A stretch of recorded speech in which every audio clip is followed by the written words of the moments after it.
So you've heard about the Common Network Asset Indices methodology, or CNAIM, and you want to use it for capital planning in your business. Well, the CNAIM's a great initiative, but it's not perfect.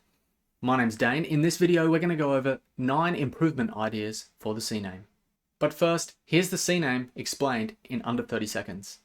The Common Network Asset Indices methodology, or CNAIM, was born out of a working group of these distribution network operators in Great Britain, and is a common framework of definitions, principles, and calculation methodologies adopted across all Great Britain distribution network operators for the assessment, forecasting, and regulatory reporting of asset risk. It's been in development and use since 2015 and contains a wealth of information relating to electricity distribution network operators and their assets. A link to the official Ofgem documentation for the CNAIM can be found in the description below. The idea and practice of forming a body of knowledge that captures the current thinking of industry experts is a much needed one in many industries, not just electricity distribution operators. Information gathering facilitated by Ofgem and everyone else involved with the creation of this methodology was no small endeavour, and due credit must be given to all the contributors, managers, and drivers of this initiative. Okay, so let's be clear about what exactly we're talking about improving with the CNAIM. If we imagine that the CNAIM has 2 conceptual parts, one being the framework, which houses the knowledge that's been facilitated, which dictates the types of information that's captured, the mathematical formulas used, and how everything within it is related, combined, and interpreted. And the second part being the knowledge that's captured, consisting of things like expected lives of assets, monetized risk costs, relationships between environment and asset life, and a whole bunch of other information. As we learn, we expect the knowledge that was captured should evolve. However, the framework as defined in the CNAIM needs to be flexible too. The focus of this video will be on the framework, as it plays a critical role in allowing accurate capture, analysis, and use of the knowledge contained within. It enables the users of the methodology to leverage the contained information for better decision making. A knowledge-centric approach must be defensible from a technical, mathematic, and engineering standpoint. And unfortunately, the CNAIM, well, it's not. The creation of new and innovative approaches to solving asset management problems are increasing in frequency. Innovation is valuable if it solves a previously unsolved problem, or if it creates a new solution to an existing problem that's more efficient or accurate. The problem of the best way to manage risk and capital planning is not new, and there's already a huge body of knowledge out there on frameworks suitable to solve the same problems. Reliability-centered maintenance is one example, and it's been used within asset-intensive industries since the 1960s. The discipline of reliability engineering is mature, and it has already established methods, frameworks, and approaches. Yet, insights that could have been transferred from these existing approaches seem to be absent from the CNAIM. It's not clear if these existing approaches were deemed unsuitable, or even if they were considered at all. Perhaps the RCM methodology was deemed too complicated for the purpose, or if there was a lack of understanding of how RCM elements can be used to inform risk and intervention decisions at an asset class level. It could also be the case that RCM was not considered a scalable solution to the class or fleet level problems. The RCM methodology can be extended to accept inputs the same way as the CNAIM does, and this would produce a scalable solution able to address the fleet level problem that the CNAIM set out to solve. And in doing so, it would build on the foundation of reliability engineering without the introduction of new nomenclature, and without the use of questionable and obfuscated statistical methods, some of which I'll cover in a minute. The CNAIM approach was developed with a particular goal in mind: the assessment, forecasting, and regulatory reporting of asset risk. So understandably, the CNAIM framework is structured to achieve this single purpose. However, this narrow focus on the end goal restricts its other uses, especially in the operational and maintenance space. Things like spares analysis, maintenance strategy optimization, task list generation, etc.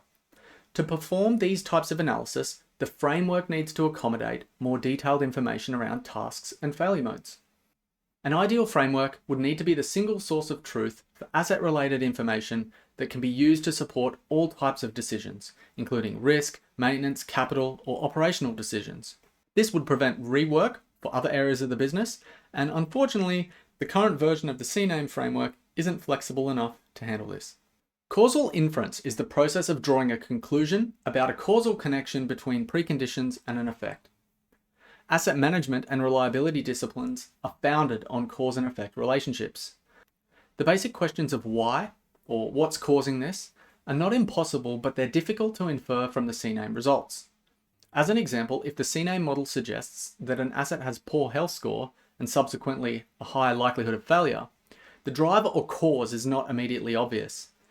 How the asset is likely to fail has direct implications as to the method in which it can be addressed.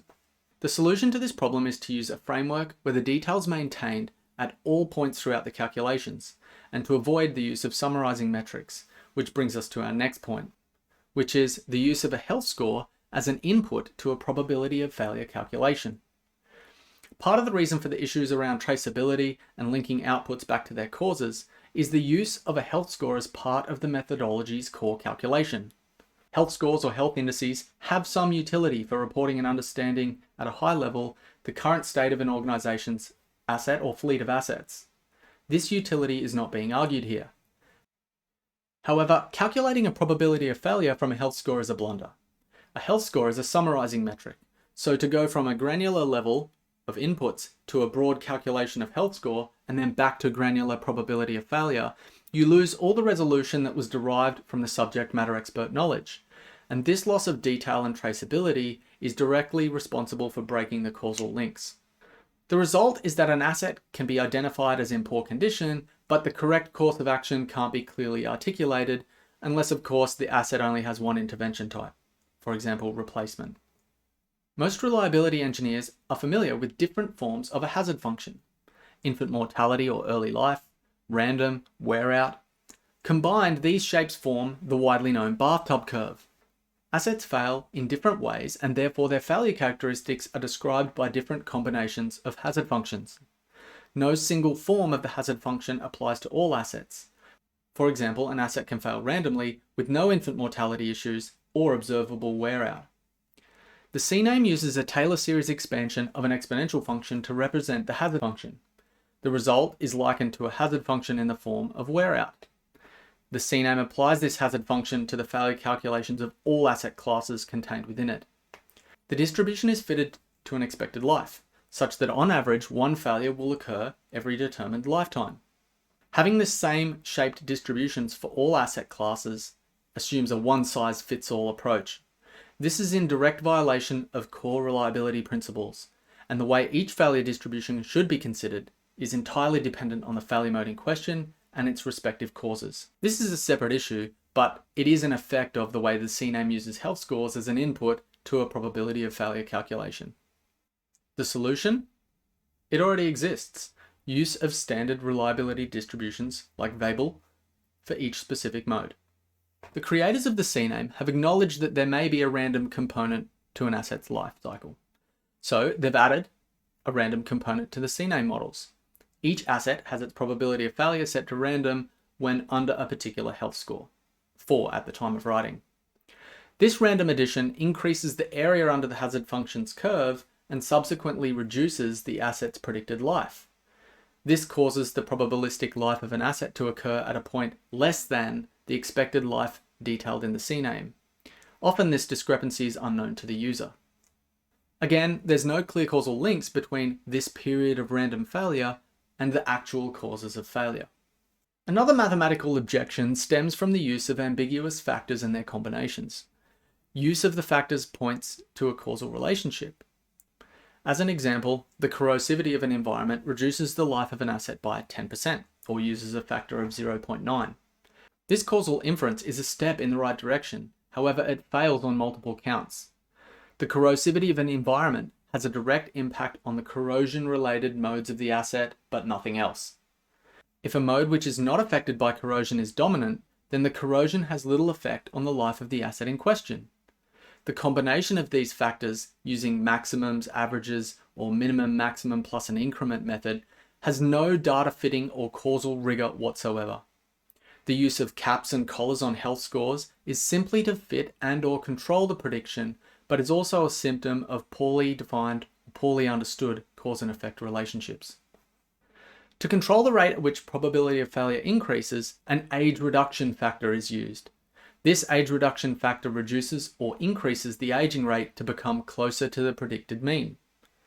From the CNAIM document, for assets that are approaching the end of life, This can result in a runaway effect in the forecast future probability of failure, which would not reflect the deterioration that would be observed in real life. The cause of this runaway effect is due to the imperfect match of the selected curve once the asset reaches high values of health and hence resultant POF.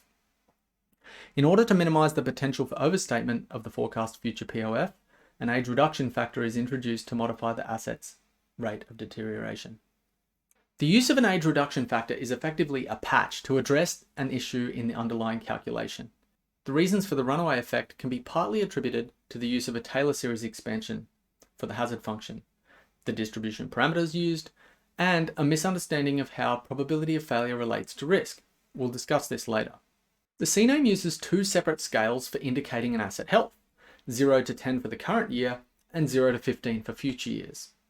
This seems nonsensical, since if an asset can exist in the future with a health score of 15, why can't it exist in the same condition today?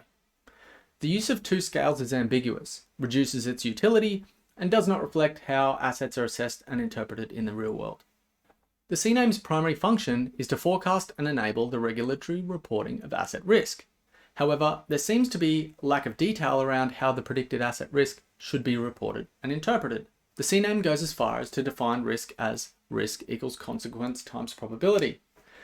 It gives the methods for calculating both consequence and probability of failure. However, the answer is a little more nuanced than this simple equation.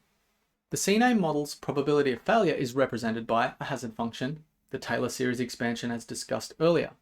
But it first must be understood that this does not represent the probability of failure in that year, but instead the probability of failure in that year if the asset survives to that year. This small distinction means that the probability results are only valid for calculating the risk an organization is carrying in the current year or year 0.